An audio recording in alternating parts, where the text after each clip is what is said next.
इकडे लक्ष द्या. माझ्या गोष्टीचं नाव आहे कष्टाचे फळ. माझ्या गोष्टीचं नाव आहे कष्टाचे फळ. फार फार फार वर्षापूर्वीची गोष्ट आहे. एका कुटुंबामध्ये एक अक्कू नावाची मुलगी राहत होती, एक बक्कू नावाची मुलगी राहत होती आणि एक डोंब्या नावाचा मुलगा राहत होता. एक होती अक्कू, एक होती बक्कू आणि एक होता डोंब्या. ही तिघ जण बहीण भावंड होती. तिघ जण बहीण भावंड होती. एकदा काय झालं, आई सारखी कामं घरातली सांगायची. अक्कूला सांगितलं, अक्कू, ए अक्कू, अगं तांब्या भरून घे. अक्कूला 2 वेळा सांगितलं तांब्या भरून घे, तरी अक्कू म्हणाली, मी नाही जा, मी नाही जा. आता अक्कूनं काम केलं नाही म्हणून आईनं सांगितलं बक्कूला. कोणाला काम सांगितलं? बक्कूला. बक्कूला सांगितलं, बक्कू बक्कू, अगं बक्कू पाणी आण ग. बक्कू म्हणली, मी नाही जा, मी नाही जा.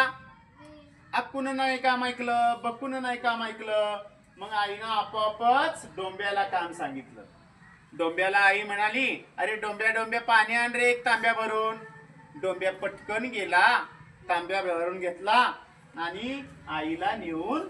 मग आई काय म्हणाली, अक्कू नाही कामाची, अक्कू नाही कामाची, बक्कू नाही कामाची, डोंब्या माझा कामाचा, डोंब्या माझा कामाचा.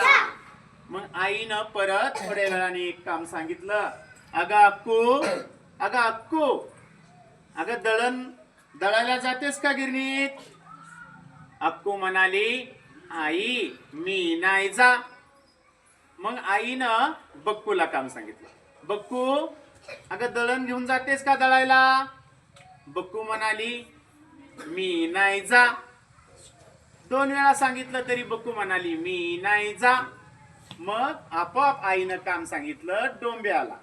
डोंब्या म्हणला, लगेच पटकन दळून आणतो.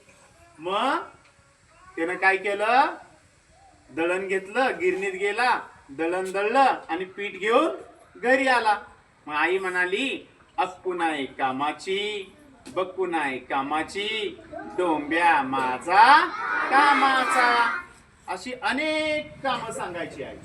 आणि अक्कू काम करायची नाही, बक्कू काम करायची नाही आणि डोंब्या मात्र काय करायचा, काम करायचा. अक्कू म्हणायची, आई म्हणायची, अक्कू नाही कामाची, बक्कू नाही कामाची, डोंब्या माझा कामाचा. आणि मग एक दिवशी शनिवारच्या बाजारला आई जाते पिशवी घेऊन बाजार करायला. भाजीपाल्याचा, फळभाज्यांचा बाजार करते आणि येताना खाऊ वगैरे सगळ्या प्रकारचा, द्राक्षे, सफरचंद, मेवा, भजी, केळी, सगळा खाऊ घेऊन पिशवी भरून बाजारातून ती घराकडे येत असते. आणि अक्कू वाट बघते, आई मम्मी कशी येईनाय, आई कशी येईनाय, मला खाऊ मिळेल. बक्कू पण वाट बघते, मम्मी कशी येईनाय, आई कशी येईनाय, मला काहीतरी खाऊ मिळेल. आणि डोंब्या आपला खेळत बसला होता, अभ्यास करत बसला होता घरात.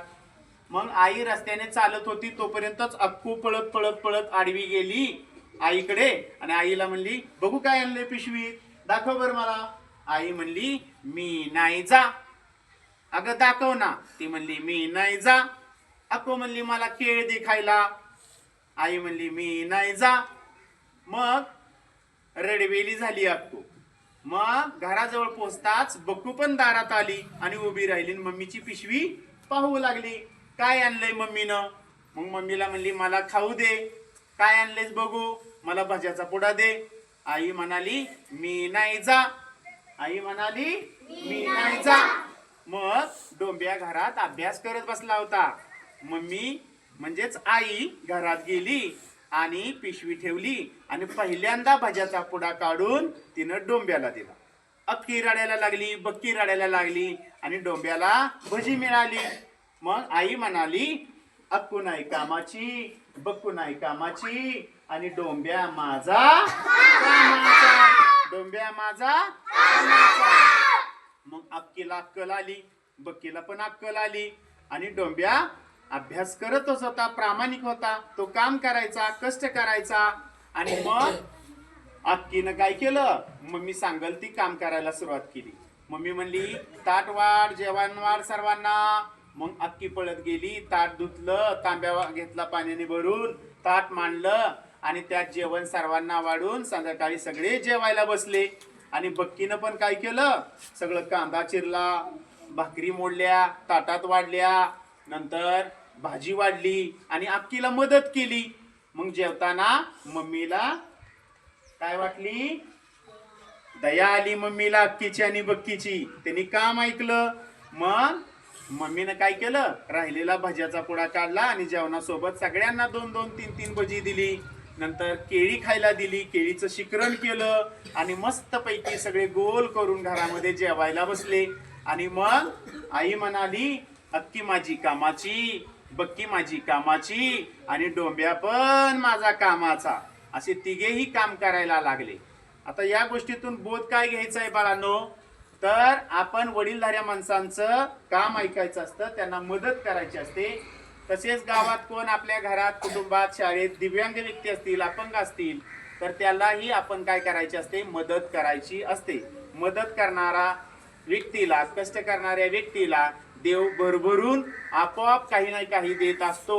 हा यातून गोष्टीतून बोध घ्यायचा आहे. आवडली का गोष्ट?